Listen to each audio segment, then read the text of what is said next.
Dear student, Assalamu alaikum. Now, exercise 1.3, question number 1, part 3. Very simple. C is equal to 8, 9, 10 up to so on 18. Similarly, D is equal to 9, 10, 11 up to so on 19. सबसे पहले हमने क्या लेना है, commutative law के एतबार से C union D.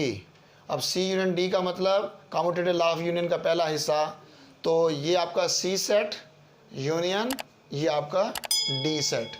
जब आपने इसको यूनियन करना है तो यूनियन में जो सेम मेंबर हैं वो दो बार तो नहीं लिखे जाएंगे, अलबत्ता तरतीब से आपने 8 से शुरू करना है. 8 क्योंकि 9 से लेकर 18 तक का हिस्सा सेम है, 9 से लेकर 18 तक का हिस्सा सेम है, ये एक बार ही लिखा जाएगा. लेकिन 8 और 19 जो है वो आपने क्या करने हैं, यहाँ से 8 और वहाँ से जो 19 है ये आपने शुरू में और आखिर में लगा देने हैं. बाकी आपके मेम्बरान सेम हैं, वो रिपीट हो जाएंगे, आई मीन एक बार लिखे जाएंगे, क्योंकि हमें पता है सेट में एक मेंबर दो बार नहीं लिखा जा सकता. जब हम इसको डी यूनियन सी करेंगे तो डी वाला यानी कि 9 से जो शुरू होने वाला सेट है वो पहले आ जाएगा और 8 से शुरू होने वाला सेट यानी कि जो सी है आपका वो बाद में लिखा जाएगा. और जब हम इसको यूनियन करेंगे तो यूनियन में हम इसका ये ख्याल नहीं रखेंगे कि पहले डी है वहाँ से शुरू करें, नहीं, हमें अपने नंबर के ऑर्डर से गर्ज है. हमारा नंबर 8 से शुरू हो रहा है तो लिहाजा 8, 9, 10 अप टू सो ऑन 19 तक मुकम्मल करेंगे. तो ये तो वेरी सिंपल, ये आपने बार बार किया हुआ है. अब असल मसला आता है वैन डायग्राम में. अब वैन डायग्राम में देखें, आपको एक ख़ास बात बता दी गई थी कि सबसे पहले आप ए बी बनाएं, यहाँ पे भी ए बी, और ए बी में जो ओवरलैपिंग यानी कि मुश्तरका एरिया है उसके अंदर मुश्तरक कॉमन एलिमेंट्स को लिख लीजिए, और जो डिसजॉइंट हैं वो आप ओवरलैपिंग से बाहर लिखें. अब आप चेक कीजिए, ए के अंदर जो 8 वाला आपका डिजिट है ये आपका डिसजॉइंट में काउंट होगा, और सी डी के अंदर जो 19 वाला है, डी के अंदर जो 19 वाला एलिमेंट है वो आपका डिसजॉइंट में जाएगा. बाकी 9 से लेकर 18 तक, 9 से लेकर 18 तक वो दोनों के दोनों सेम होंगे. एक बात और भी वाज़े कर दें, यहाँ पर आपने देखा कि ये चीज़ जो है स्टूडेंट इससे बहुत घबराते हैं, तो इसकी भी थोड़ी सी वजाहत यहाँ पर ले लीजिए. हालांकि बहुत आसान है, हम इसको बिल्डर नोटेशन के नाम से याद करते हैं. तो x such that x is equal to n, again x such that x belong to n and x is greater or equal to 8, less or equal to 18. Similarly, d is equal to y such that y belong to n and y greater or equal to 9 and less or equal to 19. ये जो नीचे आपको एक hash नज़र आ रही है ये equal की तरफ इशारा करती है, और ये आपका ग्रेटर हो गया. इस तरीके से ये आपके इक्वलिटी को शो करती है, और ये आपका लेस हो गया. मतलब क्या बनता है, इसका मतलब ये बनता है 8 भी शामिल करें, 8 भी शामिल करें, उससे तमाम बड़े मेम्बरान कहाँ तक जाना है, 18 तक जाना है, यानी कि 18 भी शामिल. इसका मतलब हो गया शुरू में 8 और आखिर में 18 और दरमियान में सारे मेम्बरान. यहाँ पे भी शुरू में 9, आखिर में 19 और दरमियान में सारे मेम्बरान. एक बात और वाज़े रहे, यहाँ पे n का बताने का मतलब भी यही है कि यहाँ पे फ्रैक्शन या इस टाइप के नंबर नहीं आएंगे बल्कि होल नंबर आएंगे. इसमें भी ऐसे ही है. और दूसरी बात ये भी वाज़े रख लें, अगर ये नीचे वाली हैश ना होती, यानी कि नीचे वाली जो आपको डुंडी सी नज़र आ रही है ये अगर यहाँ ना होती तो फिर हम 9 और 19 को यहाँ पर शामिल ना करते. तो ये बिल्डर फार्म के से मैंने इसलिए आसान करने के लिए पहले इस सेट को वाज़े कर दिया, इस सेट को भी वाज़े कर दिया, आसान आई मीन्स डिजिटल अंदाज में लिख दिया ताकि आगे आपको प्रॉब्लम ना आए. अब ये करने के बाद आपने देखा वैन डायग्राम, वैन डायग्राम में ए में सिर्फ 8 और बी में 19, ये दो डिसजॉइंट, बाकी टोटल के टोटल मेम्बरान 9 से लेकर 18 तक ये आपके ओवरलैपिंग एरिया यानी कि कॉमन के अंदर आएंगे. इसी तरह यहाँ पे भी आप देख रहे हैं. तो अब आपने करना क्या है, यूनियन. यूनियन का मतलब ये हुआ, यूनियन का मतलब ये हुआ कि आपको मुकम्मल तौर पर क्या करना होगा, शेडेड करना होगा. मुकम्मल तौर पर क्या करना होगा, शेडेड करना होगा. सिर्फ आप ओवरलैपिंग या कॉमन एरिया को नहीं बल्कि मुकम्मल ए बी को मुकम्मल तौर पर आप करेंगे शेडेड. तो ये आपका हो गया जी, सॉरी यहाँ पे एक मिस्टेक हो रही है, ये ए बी लिखा लेकिन यहाँ होना चाहिए सी डी। क्या होना चाहिए जी? C D. इसी तरह यहाँ पे भी सी और यहाँ पे भी डी, सी डी। तो लिहाजा अब आप क्या करेंगे, ये आपका सी यूनियन डी और ये आपका डी यूनियन सी, और शेडेड ये भी मुकम्मल तौर पे ही करना होगा आपको, क्योंकि यहाँ पर भी यूनियन का ऑपरेटर दरमियान में इस्तेमाल हुआ है सी और डी के। जब ये मुकम्मल तौर पर आपने इस्तेमाल कर लिया तो शेडेड भी हो गया। तो इस शेडेड के बाद अब क्या करना है, ये जो एरो है इसे ज़रा एहतियात से देखिए। अब ये एरो का मतलब ये ना लीजिएगा कि ये एरो ये शो कर रही है कि इसमें सी शामिल है, नहीं। सी यूनियन डी के इस एरो का मतलब तमाम शेडेड एरिया, ये सी या डी की तरफ इशारा नहीं है, ना ये एलिमेंट की तरफ इशारा है। ये एरो का मतलब ये शेडेड वाली जो हॉरिजॉन्टल लाइंस है उस तरफ इशारा है। इसी तरह डी यूनियन सी पर आ जाइए। जब डी यूनियन सी को आप इस तरह शो करेंगे तो इससे भी आपने ये कतन मतलब नहीं लेना कि यहाँ सी की तरफ इशारा है, बल्कि इसका मतलब आपने ये लेना है कि तमाम शेडेड एरिया, ये एरो ना 8 को शो हो रही, 8 की तरफ असाइन कर रही है, ना इस तरफ, ना कहीं और, ना सी की तरफ, बल्कि शेडेड की तरफ असाइन कर रही है। और शेडेड आपका मुकम्मल एरिया है। तो इस तरह से जब आपने ये मुकम्मल कर लिया, अब सिर्फ ये लिखना होगा इसके बाद simply from equations 1 and 2 C union D is equal to D union C. इस तरह से आपका कम्यूटेटिव लॉ ऑफ यूनियन मुकम्मल हुआ। अब आपने कम्यूटेटिव लॉ ऑफ इंटरसेक्शन यहाँ पर प्रूव करना है। तो अब आप क्या करेंगे, इस यूनियन को हटा के क्या कर देंगे, इंटरसेक्शन। जब यहाँ पे आपने इंटरसेक्शन का ऑपरेटर यूज़ किया तो यहाँ पे भी आप क्या करेंगे, इंटरसेक्शन। और इसका रिज़ल्ट क्या होगा, डिसजॉइंट छोड़कर बाकी मुकम्मल आपको एलिमेंट लिखने होंगे, यानी कि 9, 10, 11, 12, 13, 14, 15, 16, 17 और 18। और ये आपकी इक्वेशन नंबर 1। और इसके बाद आपने क्या करना है, नीचे आ जाइए, डी यूनियन सी, यहाँ पे भी यूनियन को हटा के क्या करेंगे, इंटरसेक्शन। और यहाँ पे भी यूनियन को हटा के क्या करेंगे, इंटरसेक्शन।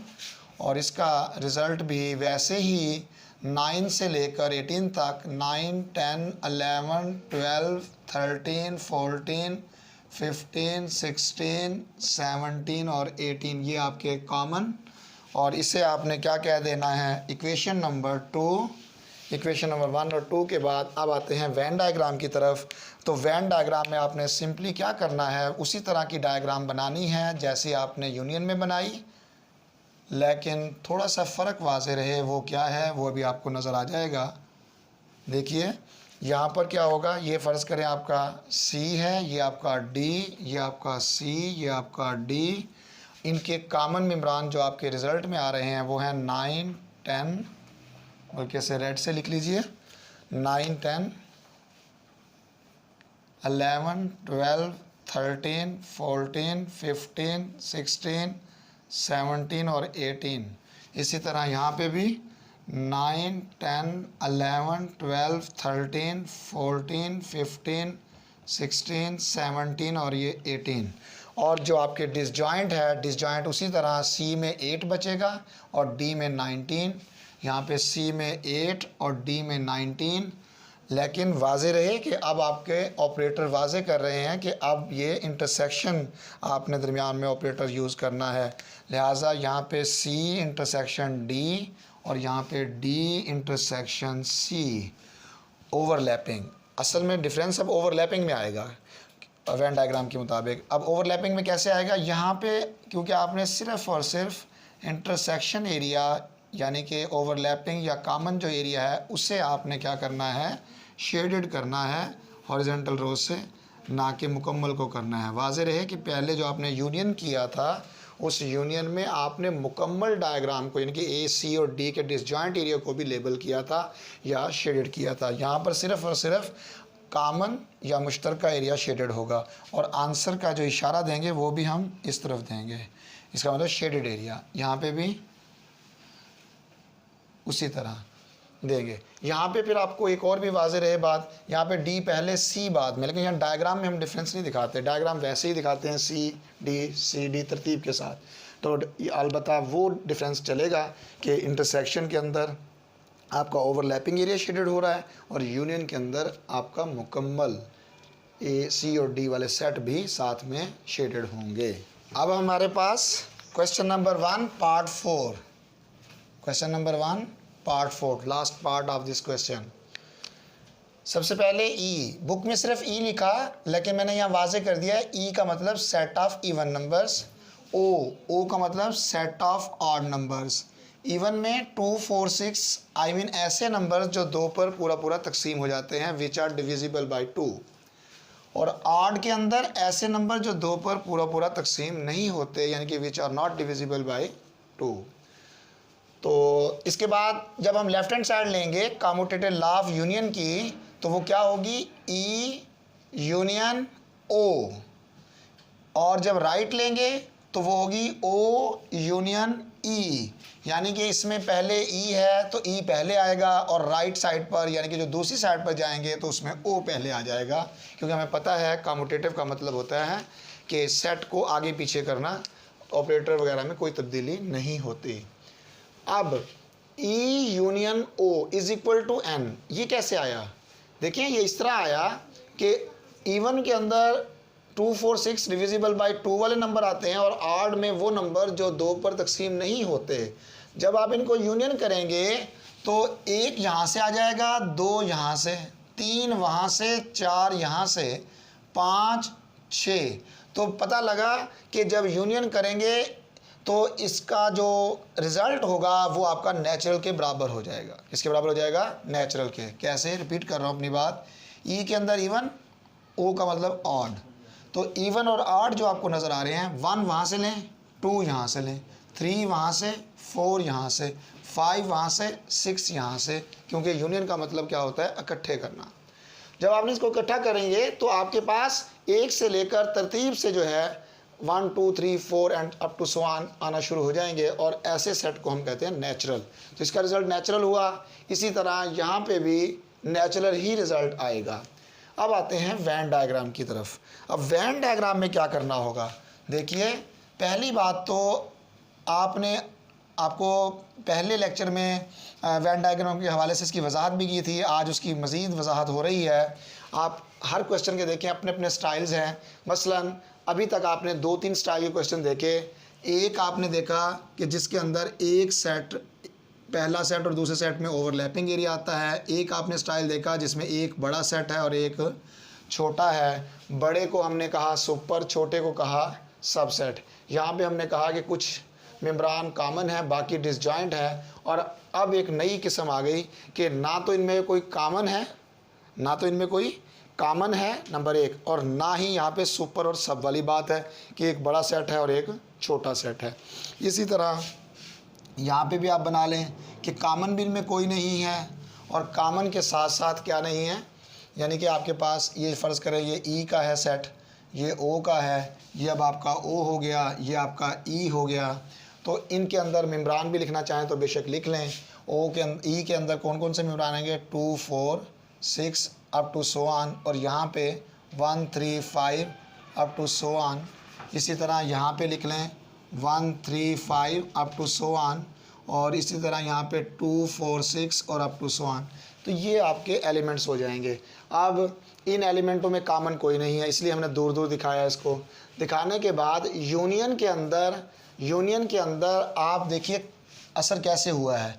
यूनियन में आपका रिज़ल्ट बना n, और n के अंदर ऑड भी मौजूद है और n के अंदर इवन भी मौजूद है।